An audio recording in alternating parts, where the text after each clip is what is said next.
किराएदार बेटा। उठ जा नालायक, सुबह के 8 बजने को है। तुझे एग्जाम नहीं देना क्या? थोड़ी देर और सोने दीजिए ना पापा। तू उठता या फिर मैं तेरे ऊपर पानी फेंकूं?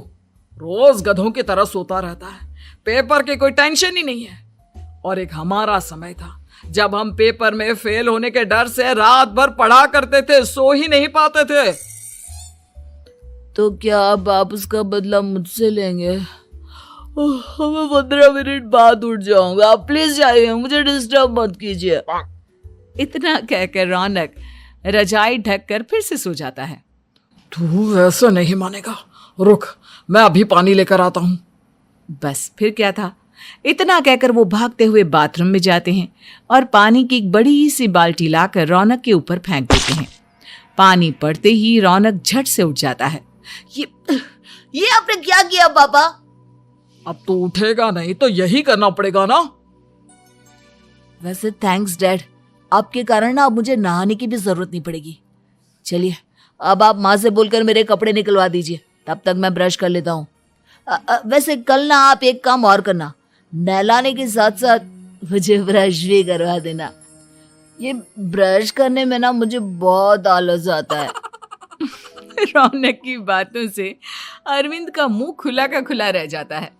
वो अपनी पत्नी कमला के पास जाता है और रौनक की हरकतों के बारे में बताता है, जिसे सुन उसकी पत्नी हंसने लगती है। तुम अपने बेटे को समझाने के बजाय हंस रही हो। रौनक बच्चा है, धीरे धीरे सुधर जाएगा, आप क्यों उसके पीछे पड़े रहते हो? अभी नहीं सुधरेगा तो कब सुधरेगा? 10वीं क्लास में है रौनक, वो अब कोई बच्चा नहीं रहा। अरविंद की इतना बोलते ही वहां रौनक भी आ जाता है। क्या डैड, मैंने आपको एक काम दिया था, वो भी नहीं हुआ आपसे। अरे क्या हुआ बेटा? माँ, मैंने डैड से बोला था कि वो आपको बोलकर मेरे स्कूल की यूनिफॉर्म निकाल दे, लेकिन मेरे पीछे पड़ने के अलावा इनसे एक काम ढंग से नहीं होता। देख रही हो कमला, देख रही हो अपने लाडले को? अरे आप चुप रहिए जी। चलो बेटा, मैं तुम्हें कपड़े निकाल कर दे देती हूँ। बस ऐसे ही साल पर साल बीतते जाते हैं, लेकिन रौनक के रवैये में कोई बदलाव नहीं आता। वो पहले से भी ज्यादा आलसी और पूरी तरह अपने माता पिता पर निर्भर हो जाता है। 2 साल बाद पता नहीं कहाँ गायब रहता है पूरे दिन, अब तक तो आ जाना चाहिए था। अरे आप इतनी फिक्र क्यों कर रहे हैं उसकी? दोस्तों के साथ खेल रहा होगा, आ जाएगा अभी। ये कोई टाइम है खेलने का? 10 बजने वाले हैं, इतनी रात में कौन खेलता है? कमला कुछ कहती उससे पहले ही रौनक वहां आ जाता है। मम्मी जल्दी से खाना लगा दो, बहुत भूख लग रही है। तुम्हें तब तक खाना नहीं मिलेगा जब तक तुम बता नहीं देते कि इतनी रात गए कहां से आ रहे हो। ओ प्लीज डैड, अब आप एसी पे प्रद्युमन बनकर मेरे सर पर बंदूक लेकर मत बैठ जाना। अपनी फालतू की बकवास बंद कर और बता कहां से आ रहा है। माँ अब समझाइए ना डैड को। बता देना बेटा, इनको भी तसल्ली हो जाएगी। आप बोल रही हैं तो बता देता हूँ, मैं दोस्तों के साथ मूवी देखने गया था, इसलिए देर हो गई। तो इन सब चीजों में मेरे पैसे उड़ाता है। कभी 1 रुपया कमाने के बारे में सोचा है तूने? जब देखो हवा की तरह पैसे उड़ाता रहता है। माँ अब आप इन्हें चुप करा दीजिए, वरना ना मुझे गुस्सा आ जाएगा। अच्छा क्या कर लेगा? बता ना क्या कर लेगा तू? वैसे बात तो ठीक ही है, मैं कर ही क्या सकता हूँ। पैसे तो फिर भी मैं आपसे ही मांगूंगा ना।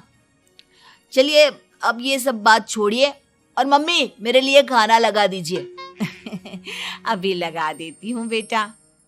मैं बता रहा हूँ कमला, एक दिन ये ऐसे ही बिगड़ जाएगा। ओफो, आप क्यों इतना पीछे पड़े रहते हो मेरे बच्चे के? बात की बाद में देखेंगे, अभी आप शांति से उसे खाना खाने देंगे। अगले दिन डैडी मुझे 10,000 रुपए चाहिए। हाँ? अब इतने पैसे क्यों चाहिए तुझे? डैड आप बिना सवाल किए कभी पैसे नहीं दे सकते क्या? जब तक तू बताएगा नहीं तुझे पैसे भी नहीं मिलेंगे। अरे अब आप अपने बेटे को पैसे भी नहीं दे सकते? नालायक, तेरी उम्र के लोग नौकरी करते हैं और एक तू है जो नौकरी करने का नाम ही नहीं लेता कभी। आप लोगों के होते हुए भला मैं नौकरी क्यों करूं? अरे हम कब तक पैसे देंगे तुझे? तुझे भी तो अपने पैरों पर खड़ा होना होगा ना। कौन सा उधार के पैरों पर खड़ा हूं? अपने ही तो पैरों पर खड़ा हूं मैं। इसी तरह रौनक दिन प्रतिदिन लापरवाह होता जाता है। उसकी लापरवाही को देखते हुए अरविंद और कमला अपने बेटे की शादी कराने का फैसला लेते हैं और 1 महीने के अंदर अंदर ही रौनक की शादी मेघा नाम की लड़की से करा देते हैं। शादी के कुछ दिन बाद, रौनक, मुझे एक अच्छी सी साड़ी चाहिए, आप ला दोगी ना? हाँ, क्यों नहीं। कितने तक की आती है साड़ी? यही करीब 5,000 तक की। तुम चिंता मत करो, मैं आज ही डैडी से पैसे मांगकर तुम्हारे लिए साड़ी ले आऊंगा। आप कब तक ऐसे ही अपने पापा से पैसे मांगते रहेंगी? कोई अच्छी सी नौकरी क्यों नहीं कर लेते आप? अरे डैड के होते हुए मुझे नौकरी करने की जरूरत ही क्या है? पर आप ऐसे कब तक उनसे पैसे मांगते रहेंगे? कुछ आपको अपने दम पर भी तो करना होगा ना। अब तुम भी बाकी लोगों की तरह मुझे ज्ञान देना शुरू मत कर देना। साड़ी चाहिए ना तुम्हें, मिल जाएगी बस। इतना कहकर रौनक अपने पिता से पैसे मांगने चला जाता है। डैडी, मुझे 5,000 रुपया चाहिए।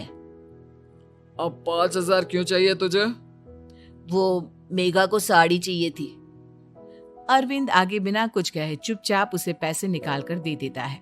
कुछ दिन बाद, तुम्हें नहीं लगता कमला, रौनक हम पर पहले से भी ज्यादा डिपेंड हो गया है? मुझे तो अब उसके भविष्य की चिंता होने लगी है। कल को हमें कुछ हो गया तो वो क्या करेगा? काश तुमने पहले ये सोच लिया होता तो आज हमारा बेटा इतना लापरवाह नहीं होता। तब मुझे कहाँ पता था कि मेरा लाड प्यार उसे इतना बिगाड़ देगा कि वो इस हद तक लापरवाह बन जाएगा। कोई बात नहीं, अभी भी देर नहीं हुई। मुझे पता है उसे कैसे सुधारा जा सकता है। कैसे? अरविंद कुछ कहता उससे पहले रौनक वहां आ जाता है और पैसों के लिए हाथ फैलाने लगता है।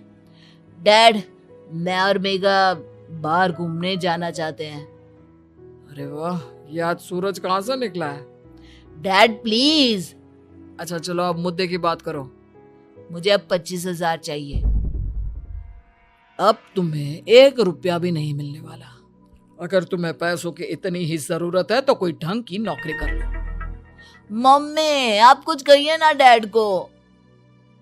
बेटा, वो गलत क्या बोल रहे हैं? ये सब हम तेरे भले के लिए ही तो कर रहे हैं। मम्मा, मैंने बताया ना आपको, मुझे नहीं करनी कोई जॉब वॉब। तो ठीक है, निकल जाओ हमारे घर से। तुम्हारे जैसे लोगों के लिए मैंने ये घर खड़ा नहीं किया है। जितना ये घर आपका है ना, उतना ही मेरा भी है। मैं कहीं नहीं जाने वाला। जाना तो पड़ेगा ही तुझे, क्योंकि अब मैं तेरा कोई भी खर्चा नहीं उठाने वाला। ठीक है, मत उठाइए मेरा खर्चा, मैं अपने दम पर भी जी सकता हूँ। तो बेशर्मों की तरह अब तक यहाँ क्यों खड़ा है? अपना सामान ले और निकल जाए यहाँ से। रौनक पैर पटकते हुए वहां से चला जाता है। घर से निकालना जरूरी है क्या उसे? बिना पैसों के कौन रखेगा उसे किराए पर? अगर उसका भविष्य सुधारना है तो हमें अपने दिल पर पत्थर रखकर ये कदम उठाना ही होगा। दोनों बात कर रहे होते हैं कि रौनक अपनी पत्नी के साथ एक बड़ा सा बैग लेकर घर से निकल जाता है, लेकिन घर से बाहर उसे कोई भी मुफ्त में अपने घर किराए पर नहीं रखता। अंत में थक हार कर वो फिर से अपने घर चला जाता है। क्या हुआ?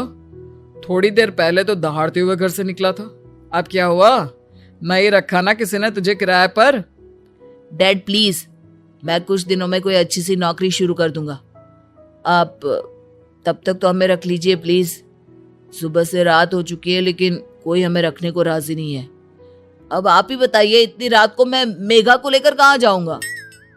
ठीक है, बहू की वजह से मैं तुझे घर पर रख रहा हूँ, लेकिन तू इस घर में एक बेटे की नहीं बल्कि एक किराएदार की हैसियत से रहेगा। 3 महीने हैं तेरे पास। इन 3 महीनों के अंदर अंदर मुझे तेरी पहली तनख्वाह हाथ में चाहिए, समझ गया? पक्का डैड, इन 3 महीनों के अंदर अंदर तो कोई बढ़िया सी नौकरी ढूंढ ही लूंगा मैं। ऐसे ही धीरे धीरे समय बीतने लगता है और अरविंद के दिए 3 महीनों में से 2 महीने बीत चुके होते हैं। पापा जी ने हमें 3 महीने दिए थे, जिसमें से 2 महीने तो बीत चुके हैं। अब ये आखिरी महीना बचा है। अरे तुम चिंता मत करो, आज मेरा ना 2 जगह इंटरव्यू है, दोनों में से कहीं ना कहीं तो जॉब लग ही जाएगी। अच्छा, all the best. Raunak interview के लिए निकल जाता है, जिसके बाद शाम में रौनक घर आता है। कैसा गया इंटरव्यू? आपकी नौकरी लगी या नहीं? अरे पहले सांस तो ले लेने दो अच्छे से। बताइए ना, मुझसे तो जरा भी इंतजार नहीं हो रहा है। वो दरअसल बात यह है कि मेरी नौकरी तो लग चुकी है, लेकिन पैसे बहुत कम है। कितने पैसे हैं? 15,000। इतने में अरविंद और कमला मिठाई का डिब्बा लेकर आ जाते हैं। बधाई हो बेटा। हम जानते थे तेरी जॉब जरूर लगेगी। लेकिन मेरी सैलरी बहुत कम है मम्मा। कम है तो क्या हुआ, धीरे धीरे बढ़ जाएगी। हाँ बेटा, हम तो बस चाहते थे कि तू अपने पैरों पर खड़ा हो जाए। मतलब अब आप मुझे घर से नहीं निकालेंगे? नहीं, ये सब हमने तुझे जिम्मेदार इंसान बनाने के लिए किया था। Thank you mummy papa. अगर आप दोनों ऐसा नहीं करते तो मुझे कभी अपनी जिम्मेदारियों का एहसास तक नहीं होता। आज आपने मुझे सिखा दिया कि इंसान का अपने पैरों पर खड़ा होना भी जरूरी होता है। इतना कहकर रौनक झट से अपने माता पिता के गले लग जाता है और अपनी कमाई की पहली तनख्वाह वो अपने माता पिता के हाथ में सौंपता है। इस तरह रौनक एक गैर जिम्मेदार व्यक्ति से एक जिम्मेदार व्यक्ति बन जाता है।